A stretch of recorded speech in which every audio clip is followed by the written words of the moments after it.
29 de março de 2019. Cardeal Carlo Martini, antes de morrer em 2012, referiu-se a si mesmo como um antipapa, aquele que seria um precursor e preparador para um novo papa. Em seu livro de 2012, Conversas Noturnas com o Cardeal Martini, o líder da chamada máfia de Saint Gallen, expôs o que significa um plano para como a mudança poderia ser efetuada na igreja a respeito de seus ensinamentos sobre sexualidade, casamento, contracepção, pecado, inferno, sacerdócio somente para homens, e muito mais. Martini nunca chegou a ver seu projeto de um novo papa colocado em ação. O cardeal Bergoglio tornou-se o Papa Francisco em 2013, 7 meses após a morte do cardeal. Em um novo livro escrito pelo bispo Ivo Furer, outro membro-chave e anfitrião da máfia de Saint Gallen, confirma que o livro de 2012 do cardeal Martini resume muito do que foi discutido ao longo dos anos pelo grupo. Uma comparação lado a lado com o projeto de Martini, e as próprias palavras do Papa Francisco, revela uma semelhança notável. Por exemplo, Martini escreveu sobre os pecados sexuais que no passado, a Igreja provavelmente disse muito sobre o sexto mandamento. Às vezes, o silêncio teria sido melhor. O Papa Francisco, no início de seu pontificado, declarou: não podemos insistir apenas em questões relacionadas ao aborto, ao casamento gay, e ao uso de métodos contraceptivos.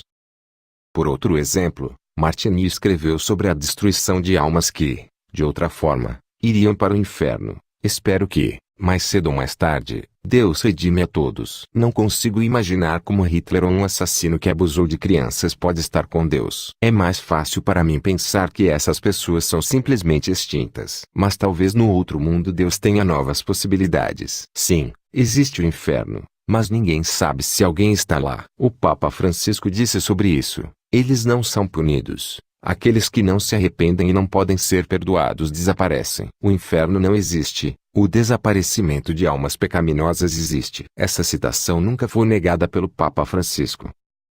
Em outro exemplo, Martini escreveu sobre não julgar os homossexuais. Entre as pessoas que conheço, há casais homossexuais, pessoas altamente respeitadas e com mentalidade pública. Eu nunca fui perguntado, e nunca me ocorreria, julgá-los. O Papa Francisco disse sobre isso: se alguém é gay e está procurando pelo Senhor e tem boa vontade, então quem sou eu para julgá-lo? Em uma entrevista em 2015, o arcebispo argentino Víctor Fernandes, um dos principais conselheiros do Papa Francisco, afirmou que o Papa planeja mudar a Igreja de maneiras que não podem ser desfeitas pelos futuros papas. O Papa vai devagar porque quer ter certeza de que as mudanças têm um impacto profundo. O ritmo lento é necessário para garantir a efetividade das mudanças. Ele sabe que há quem espere que o próximo Papa gire tudo de volta. Se você vá devagar, é mais difícil voltar atrás. Você tem que perceber que ele está visando uma reforma que é irreversível, disse ele.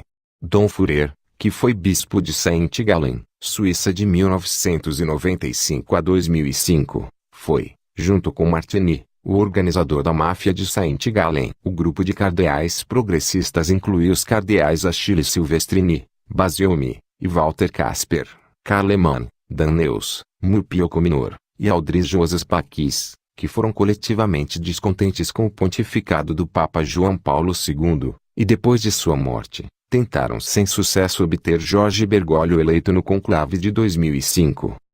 Significativamente, o grupo se reunia em Saint Gallen anualmente, exatamente na época em que o bispo Furer era o bispo de Saint Gallen, podendo assim realizar suas reuniões anuais. O grupo foi oficialmente dissolvido em 2006, quando Furer se aposentou. O bispo Furer, em 2018, publicou suas próprias memórias, Church in Changing Times, e neste livro, descreve como ele, junto com o cardeal Martini, havia travado uma intensa batalha Papa João Paulo II sobre a questão de qual direção a Igreja Católica na Europa deveria tomar. João Paulo II decidiu essa batalha removendo efetivamente o cardeal Martini da presidência do Conselho das Conferências Episcopais da Europa, que também tinha sede em Saint Gallen, onde Furer era o bispo. Furer foi secretário-geral da CCI por 20 anos. De 1975 até 1995, o grupo Saint Gallen chefiou a CCI por 24 anos, de 1979 até 1993, porque um de seus membros, o cardeal Bassiomi,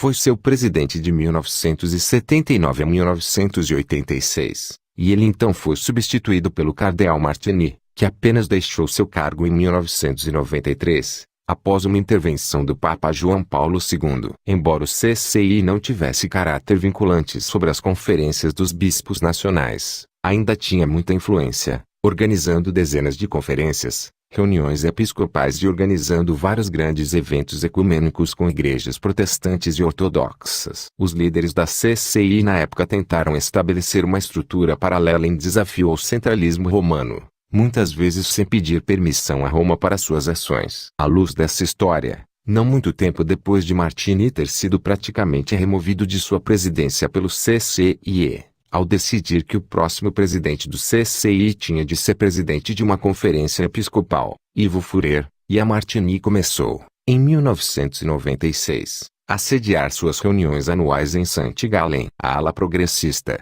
depois de ter sido impedida de estabelecer suas próprias estruturas dentro da igreja na CCIE, teve que se retirar para domínios mais privados, com muito pesar. Eles essencialmente continuaram o trabalho que haviam empreendido, durante décadas, no âmbito da CCIE, assumindo assim grande parte da responsabilidade do sério enfraquecimento da fé católica na Europa. O chefe do grupo Saint-Gallen, o cardeal Martini, desempenhou um papel central na Igreja Católica. Foi ele quem disse ao Papa Bento XVI em 2012, de acordo com uma fonte, que ele deveria se aposentar. E não muito depois do Papa Francisco ser eleito, Francisco louvou Martini em público, chamando-o de profético, pai de toda a igreja e homem de discernimento e de paz. Ele também disse uma vez: eu gostaria de lembrar que Carlo Maria Martini também veio daquela ordem jesuíta, alguém que é muito querido para mim e também para você. De acordo com Furer, ele e Martini permaneceram em contato amigável,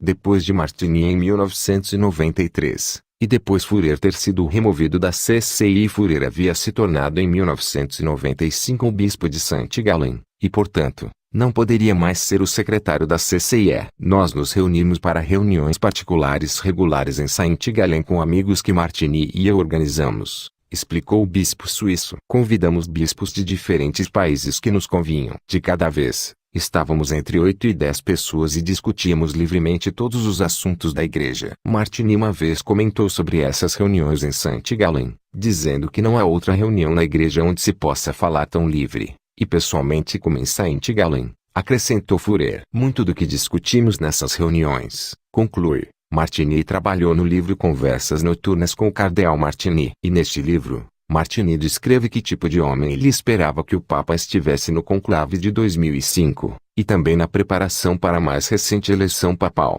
Em 2005, nós cardeais discutimos abertamente entre nós as questões do novo Papa iria enfrentar, e para o qual ele teria que dar novas respostas. Entre eles, eu disse, estavam questões relacionadas à sexualidade, e à comunhão para aqueles que estão separados, e se casaram novamente, disse ele. Pode assim ser vista uma forte influência do grupo Saint-Gallen sobre este papado. Como o jornalista alemão Julius Müller-Meiningen relatou em 2015, o cardeal Walter Kasper, um dos membros do grupo Saint-Gallen, uma vez revelou: o que Francisco agora tenta implementar corresponde em grande parte aos pensamentos que tínhamos na época. E o jornalista acrescenta: os membros da antiga mesa redonda, grupo Saint-Gallen, têm hoje uma influência determinante na agenda da Igreja Católica. Abaixo está a lista de declarações de Martini que podem ser encontradas, em palavras semelhantes, em declarações papais emitidas pelo Papa Francisco. Para aqueles que gostariam de encontrar ainda mais congruências entre as declarações do Papa Francisco e do cardeal Martini, por favor, veja esta lista de trechos extraídos do livro Martini acima mencionado. Os artigos escritos por Julia Meloni sobre este assunto são muito úteis e confirmadores do nosso trabalho. 2 pontos são dignos de nota nesta lista adicional. Martini afirma que a Bíblia condenava a homossexualidade apenas a partir do contexto histórico de que os pais das famílias tinham meninos e amantes do sexo masculino ao lado de suas famílias e que assim a Bíblia quer proteger a família, a esposa, e o espaço das crianças. Em seguida, acrescenta que a Igreja terá que trabalhar em uma nova cultura de sexualidade e relacionamentos. Este tópico tem sido até agora levantado por outros jesuítas, como o professor Ansgar Scherpfennig na Alemanha. O cardeal Martini também se mostra a favor de sacerdotes do sexo feminino. Enquanto vários dos colaboradores mais próximos do Papa Francisco, como o cardeal Christoph Schönborn e o bispo Erwin Krautler, manifestaram apoio a essa ideia.